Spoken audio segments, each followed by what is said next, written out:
Uganda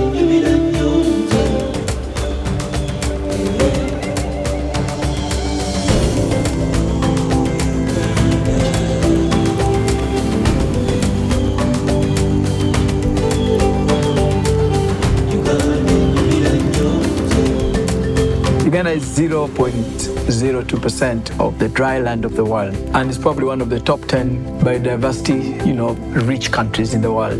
Uganda has got 165 water bodies, and that makes it extremely very unique country. There's no country on the African continent that has much water, freshwater bodies than Uganda, and including a big portion of the world's largest tropical lake, Lake Victoria, hosts some of the most beautiful islands in the world. Those islands have been named by Lonely Planet as some of the top 10 most hidden treasures of the world.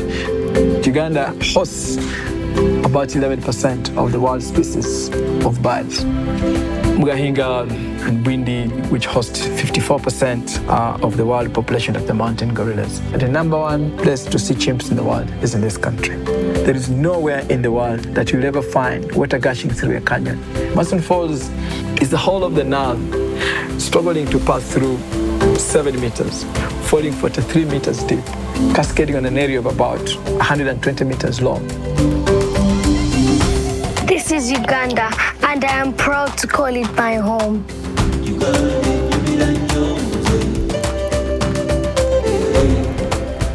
It's very interesting that foreigners who come to Uganda see a side of Uganda that we as local Ugandans do not see.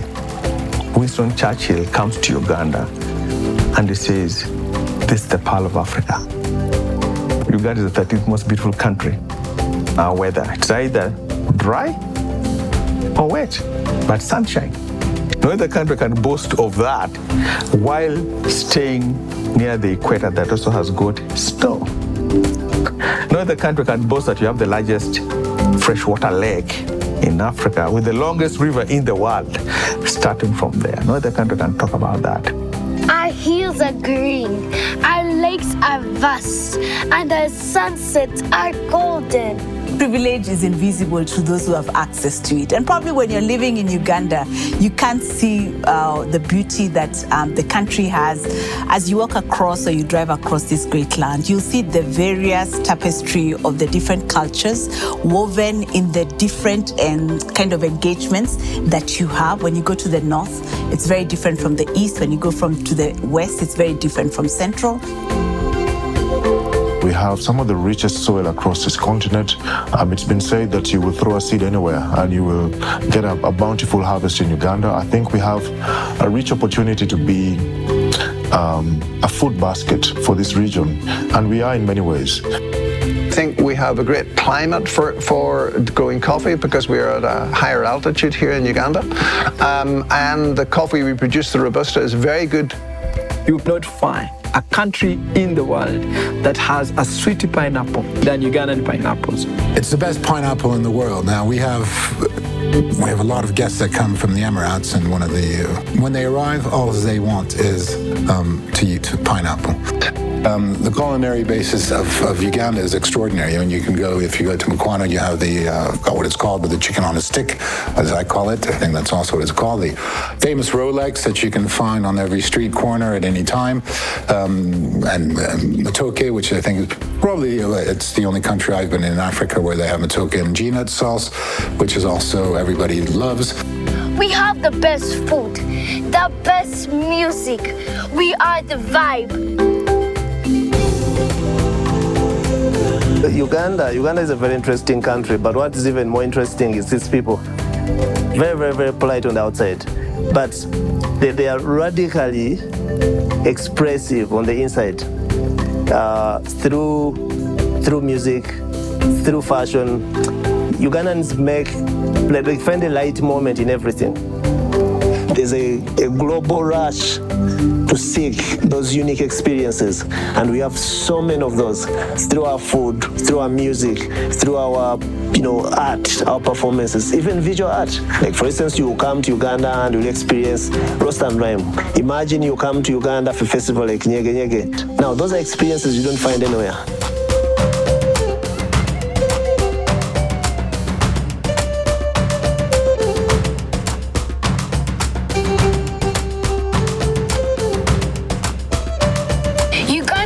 just a beautiful land.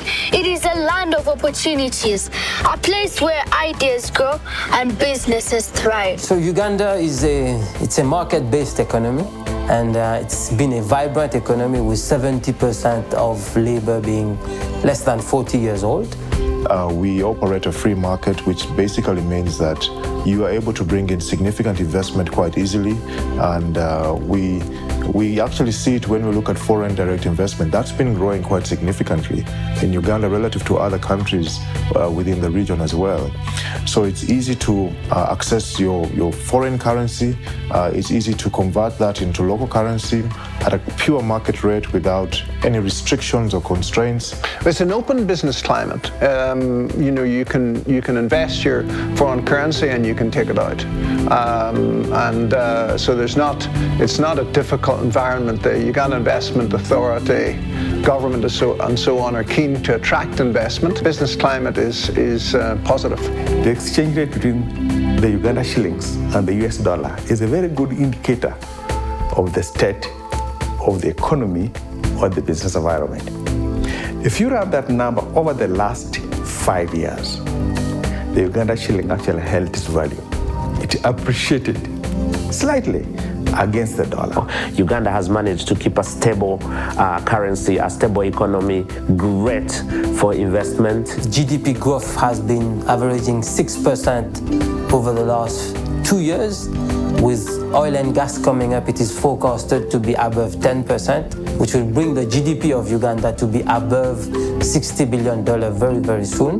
We've done a lot of investment on infrastructure, whether it is electrification, whether it is on the road network. We are linked to many key market sources within the region, so whether it's South Sudan, whether it's the Eastern DRC. And the airports have been done, so there's a bit of traffic that connects international with the rest of the world. As a country, Uganda, we are centrally located, strategically located. In aviation, when we look at how we come in and come out, we have a very good advantage. It's actually an opportunity for us to connect Africa. For cargo, it's the best place to take off and land in terms of weight, in terms of the altitude. Entebbe is the best place. So it gives us an opportunity to save in terms of fuel costs vis-a-vis the weight. It reduces the cost of the cargo per kilo. So we laid the foundations to help propel the nation basically forward into the next decade. We have seen government being very deliberate around creating policies and the right environment that enables us to be able to use technology to be a national catalyst for the development agenda that the government has. And I think this is what has enabled us to be able to drive massive progress. Today, when we look at where Uganda is many years on, we can speak about significant advancements in terms of driving digital and financial inclusion. We have investment in fiber across this continent as well, and across the country, just ensuring that businesses are able to leverage off the benefits of internet and technology to strengthen the opportunities for business into the future. Uganda is fast growing, smartphone adoption is high, costs of doing business are going down, everything has been digitized now. Registering a company is super easy now, paying taxes is easy, you can pay on your phone, you can pay in the bank.